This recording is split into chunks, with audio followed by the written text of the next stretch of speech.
Bill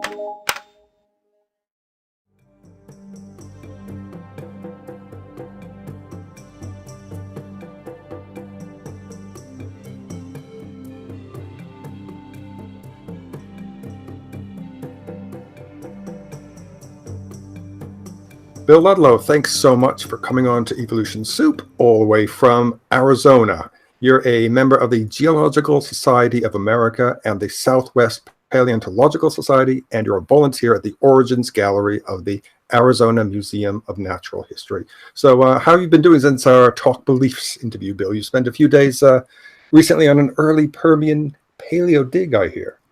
I did, yeah. Things have been going great. My YouTube channel's really been taking off lately.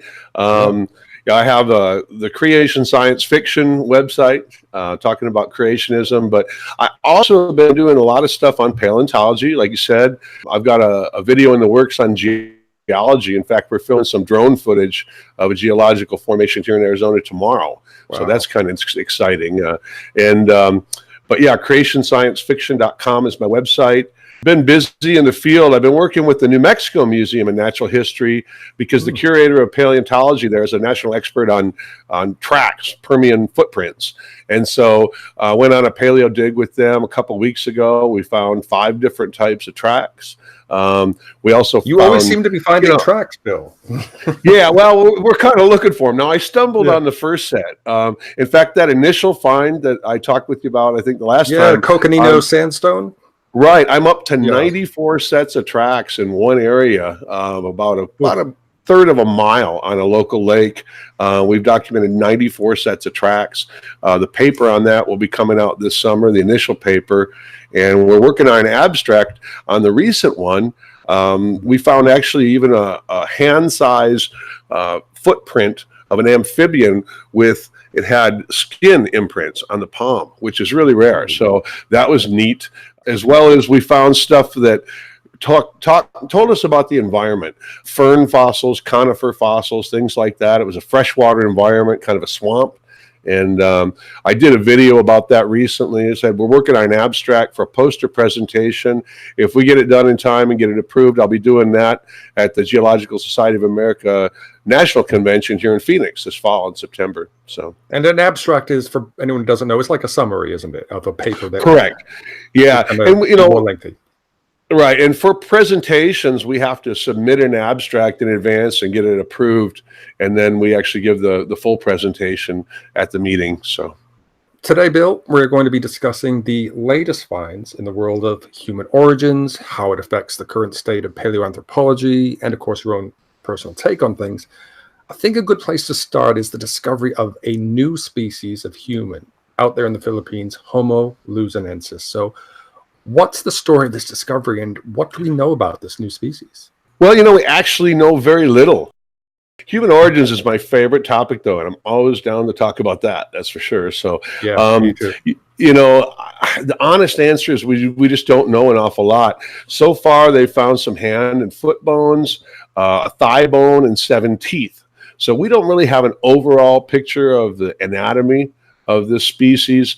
It's definitely something new, though. But no skull, cranial remains have been found, other than teeth. The fossils are dated 50,000 to 67,000 years ago. So, it's something that was alive in the Philippines, in that area, at the same time as Homo floresiensis. So it's been compared to Homo floresiensis quite a bit. Which was the Hobbit, of course. Exactly right. Yes.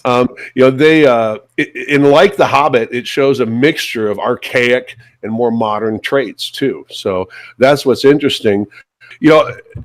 A lot of interesting things about this. One of the foot bones was actually discovered back in 2010, but it was thought to be a smaller member of our species. The remaining fossils were actually discovered between 2011 and 2015, but of course, they were studying them. They wanted to come up with more information as much as they could before it was really published. So another one of the foot bones that they found more closely remembers Australopithecus than genus Homo. So that's another interesting thing. It's just a real mixture of features. So you don't think it's an offshoot of Homo erectus, like is what they're thinking with the Hobbit? Well, that's kind of been set aside, at least by most people.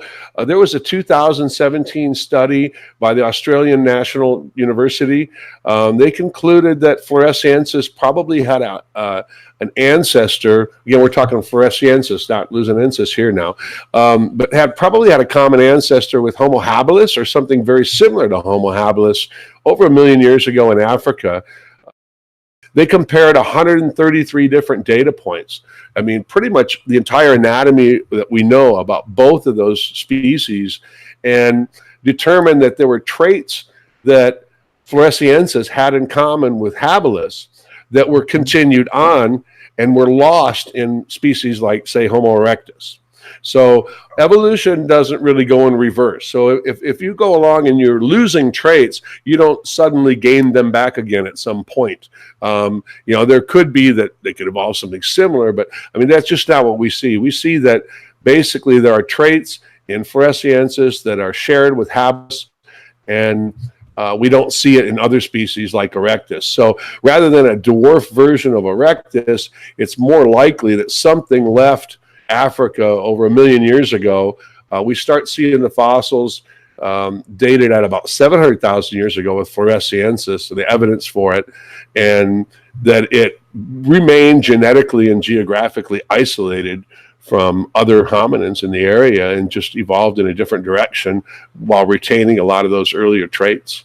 So I suppose we don't really know how that group could have got to the islands in the same ways we're not quite sure how Floresiensis got to the Flores Islands. Right. But we know, we do associate them with tool use. So, I mean, there was cognitive abilities there. We don't even know how Homo erectus got to some of the islands, because Homo erectus has been, in the Philippines, or in Indonesia, I should say, for 1.5 million or more years where it's there. So it could be that they were expert rafters. We have no idea. It isn't that difficult to lash together some things and some wood and get from one point to the other. So could it be that the landscape was different, or is it too early for it to have been radically different? 50,000 to 100,000 years ago, it wasn't that radically different probably than it would have been now. So there were times, of course, when the water was much lower during the Ice Age than it is now. Probably a bit different than what we see, but not radically. Getting back again to luzonensis, a lot of paleoanthropologists are skeptical. They're skeptical of the designation Homo. John Hawkes made the quote. A quote is quoted as saying, "I wish there were more bones," and that's really where it ends up. I mean, there's not a lot of evidence there to really know exactly what it looked like. We don't have any evidence of its size, of its cranial capacity. Cranial capacity, bipedalism, and tool use used to be the criteria for designating genus Homo, and still sort of is. But way back in the mid-1900s, I mean, they talked about a cranial capacity of 750 cc's would have been the minimum. So Homo habilis snuck in there on some of those early Homo habilis. But now we're looking at a cranial capacity of, I think it's around 417, 425 cc's for Homo floresiensis. So that we've thrown out the cranial capacity because we see evidence of tool use and we see evidence of bipedalism. With luzonensis, though, the only evidence of possible tool use is a deer bone with cut marks that might be cut marks on it, found in the same layer as one of the foot bones. We don't have any actual stone tools that are associated with the fossils.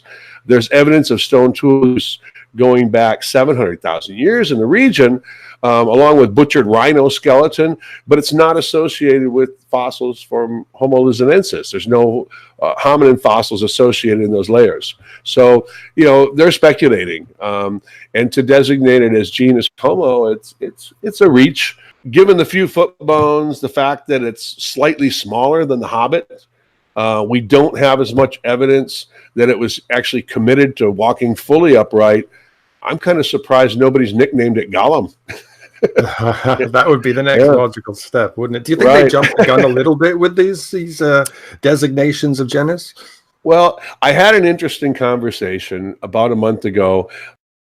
I've been lucky enough now to be invited a couple times. In fact, I have mutual friends with this person who are musicians in the area.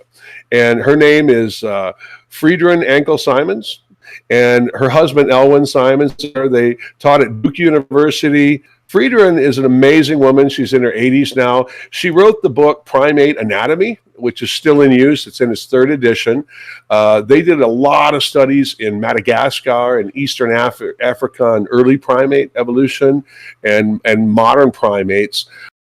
She was actually personal friends with Mary Leakey, Wow. and stayed with them at Olduvai Gorge at times, and just lots of great stories from her on all these things that have happened down there, and that different things that went on back in the 40s and 50s and 60s, but anyway, I asked her, and I asked her what did she think of this new find, and she almost didn't want to talk about it. She just said, everybody wants to find something in the genus Homo, and assign a name to it. And assign genus Homo. And also it was just like the race with the Leakeys and Johansson and those guys back in last century, where everybody wanted to find the earliest genus Homo. So whether or not this is going to remain in our genus or not, as more fossils are found, is up for question. I think personally, I think it's really pushing it to assign it to genus Homo with so few remains and really no concrete evidence that it used tools and the small, we assume a small cranial capacity, unless it was a 3-foot, hominid with a huge head. So, yeah. Well, if new finds are discovered, new bones are discovered, which they probably will be, the good thing about science is that they'll say, okay, we were wrong about this, and now we're going to reclassify. There's a rush now there to go back and look at some of these previous sites, because we had found a lot of evidence for Homo erectus in the areas. In fact, some of the most recent, I shouldn't say recent, or more the least old in age, Homo erectus has been found down in Indonesia there. But they would stop digging when they got to certain layers, just because they hadn't found anything previously in older layers and other layers. So read an article about that. So I think we're going to see a lot more digging, digging deeper into the area and coming up with some new fossils. And of course, what often happens, as you know, is somebody is dusting off some old finds in a drawer in a museum, and there's something there that they think, oh, hang on, this might be this new species that was just found. Well, that leads us into our next topic we were talking about discussing, doesn't it? Yeah. Yeah. Yeah. Excellent. Well, it doesn't seem that long ago that scientists stumbled upon a new species that was probably more surprising even than Homo luzonensis. I'm, of course, talking about the Denisovans or Denisovans, or however you want to pronounce it. Either way. Yeah, I say Denisovans. But it was a tiny finger bone found in a cave in Siberia that was DNA sequenced and turned out to be a totally new species, genetically distinct from the hominids in the area at the time, namely modern humans and Neanderthals. But this year, 2019, another Denisovan fossil was found. And this was a pretty fascinating discovery, wasn't it? Particularly the way it was found. Well, it is, because it was actually found back in 1980.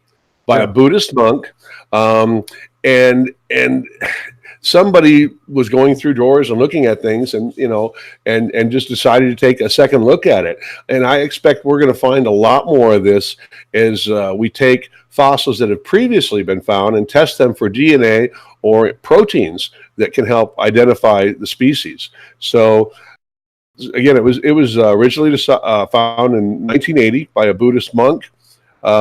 Many of the fossils originally found in the Denisovan cave there were actually found in the 1970s. It wasn't until the Max Planck Institute tested them for DNA that they were assigned to a new species. So the initial find of the Denisovans or Denisovans actually was on previously found fossils too.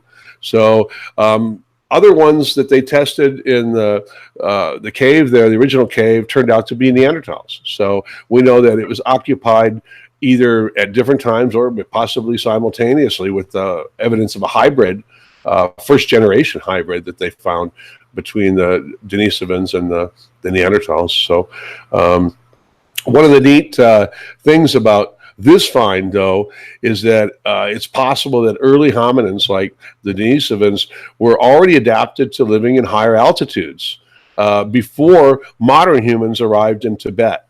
So modern humans show a trace of a specific gene, or show a specific gene that is it prevents excess hemoglobin in the blood. And so it allows people to live healthier at higher latitudes or higher altitudes. And this is also traced back to Denisovans. So it looks like there was probably some interbreeding going on with early humans that arrived in the area that allowed them to continue to stay and live at high altitudes in Tibet. Which we see, of course, if you, I know there's been a few documentaries about this where they go up there and there are these people living quite simply, but you have old men sort of like quite happily carrying heavy loads and they're not out of breath. Right. Yeah. And of course, they tested and found out that they've got this I don't know, would you call it a mutation or just a adaptation, or what would you call it? Well, I think originally it was probably not a beneficial mutation. It may have been one of those benign or just dormant mutations, but then as the people who had it became into that area, it natural selection takes over, and the people that have that ability are going to be healthier. So eventually it spreads throughout the whole population. The new find for this, what we're talking about, is a partial mandible, I believe. Is that right? Right. There's a quote. I got a quote here from the New York Times. It says, in 2010, Dongju Zhang, an archaeologist with Lanzhou University in China, began studying the Tibetan jaw, which had been languishing in storage at her institution. So right away, she could tell it was human-like, but not human. Now, I got an issue with that. I've just got to correct. It was human. It just wasn't our species of human. So many people will relate the word human to Homo sapiens only, where anything really in the genus Homo is going to be human, but it wasn't Homo sapiens for sure. She says, we all have chins, but this doesn't have a chin. So it looked more like Neanderthal to her. So this is the first hint that we have that Denisovans may have looked more like or had traits that are, that they share with Neanderthals. They were pretty chinless and foreheadless. Right. The traditional Neanderthal has either, depending on how you're going to define chin, either no chin or a very receding chin compared to Homo sapiens. Again, this is the first anatomical hint we have, because all we had previously, they were up to, I believe, 3 teeth and part of a pinky bone. So we didn't have anything. Oh, and then they found this small piece of skull recently too. But it was a small piece. I mean, we don't have a cranial shape. We don't have anything. We have no idea of postcranial anatomy at all. But hopefully that'll change as they test other bones. The thing was that they weren't able to extract intact DNA from this to match. I was just going to ask that. Is Fanti Pabo getting on with it and doing it again, or no? Right. Well, what they were able to do is extract proteins, and so proteins, certain proteins or some proteins can live on.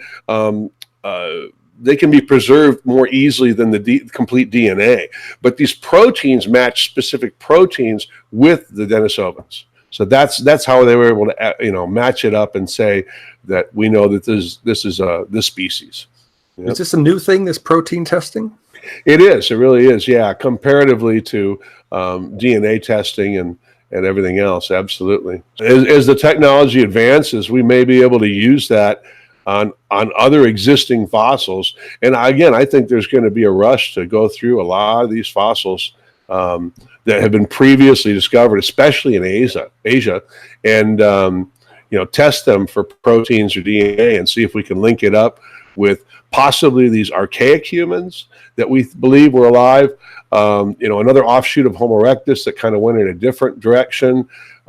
There's yet an undiscovered fossils for another population that we know that lived in Asia as recently as 50 to 100,000 years ago. We see their imprint on genomes there in Asians today, just like we see Denisovan and Neanderthals. But we see that there's a genetically other distinct population that contributed to these modern Asian genomes, but we have no fossils for that yet at all. Yes, I remember hearing something about this mystery race, so Right. I wonder how many more we're going to find, Can you imagine? Yeah, looking at the overall genome, I mean, probably not too many more, but it looks like there was at least this one out there. Now, people speculated it might be Homo floresiensis, but I don't think so. I think it's just too different. I think it's too, and I think they were geographically isolated. So, but who knows? I mean, we were interbreeding with something else out there. So, We were very busy in those days. Right. Well, Bill, in 2010, the paleoanthropology world was rocked by the discovery in South Africa of a new species of Australopithecus. This was named Australopithecus sediba, 2 million years old, discovered by the Burger, or rather by his 9-year-old son, which quickly became a contender for the so-called missing link between the ape-like Australopithecus and the human-like Homo genus. But in January of this year, scientists concluded that sediba is distinct from other lineages, effectively removing the species as a likely human ancestor. So were you surprised by this, Bill? Can you see why this has happened? Not really surprised at all. The species has always been in doubt as a direct human ancestor. I met Lee Burger. I like Lee Burger. He has always kind of pushed, towards, the South Africa, putting South Africa forward as far as it being involved in human evolution for modern humans. It was always East Africa before that, and of course Chad a bit with Sahelanthropus, but never South Africa. Well, there are gaps in the fossil record in East Africa that are filled with hominins from South Africa. I mean, when you look at Australopithecus afarensis and then Australopithecus africanus down in South Africa. But I think what was going on is there were hominins all throughout Africa, and we just haven't discovered a lot of those fossils yet. Lee Burger has strongly suggested in the past that it was possible. Sediba has always faced the issue that the fossils are dated slightly less than 2 million years old, and we have evidence of genus Homo in East Africa at 500,000 years older than that or more. So there's the problem there. We've got genus Homo already in East Africa. We got sediba at 500,000 years younger. There's a problem for sediba. It hasn't been booted from our family tree. It's just been booted from a direct line of ancestry to genus Homo, modern humans. So it just moved to a branch that didn't maybe directly lead to us. It doesn't really diminish the importance of the find because it's one of these important finds that tells us that there was a lot of diversity at any one time. 30, 40 years ago, they were teaching that it was a direct ladder-like, step-by-step evolution from one species to another. Now we know that that's not true. They taught that because that's what we only had so many fossils.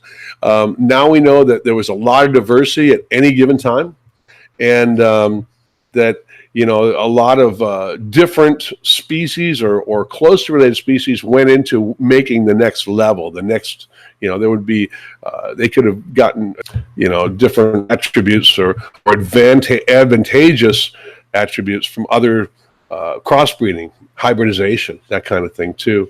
So Southern Africa is a great example of endemism, where what we see going on with sediba and Homo naledi compared to things that we see going on in East Africa at the same time, we see that same type of thing with today or in recent history with, let's say, zebras.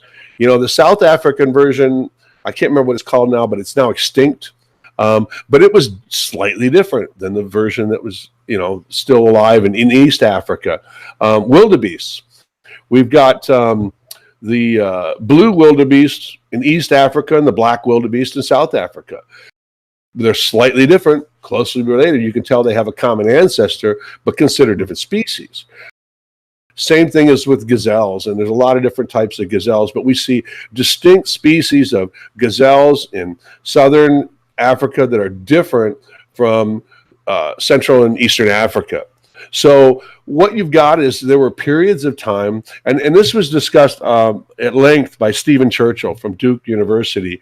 I saw a lecture of his where he discussed this at length, where he talked about there were a lot of times where there was changing environment in the areas in between South and East Africa. Those changes in environment, heavy forestation, things like that, would have genetically and geographically isolated the populations at times.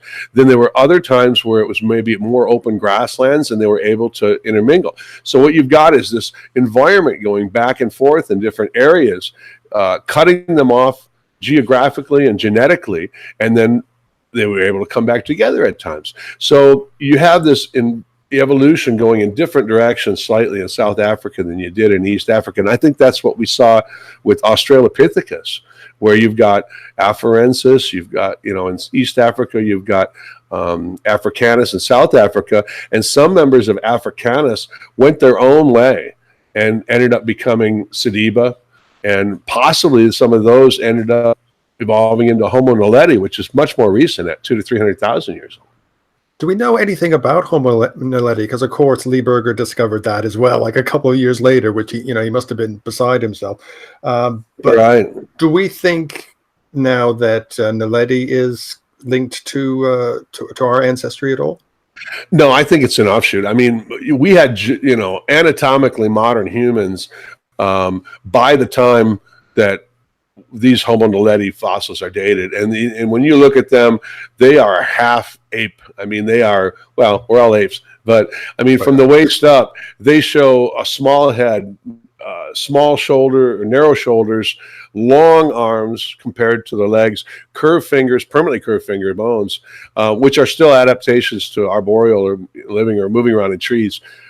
We don't see that with other members of genus Homo at the time.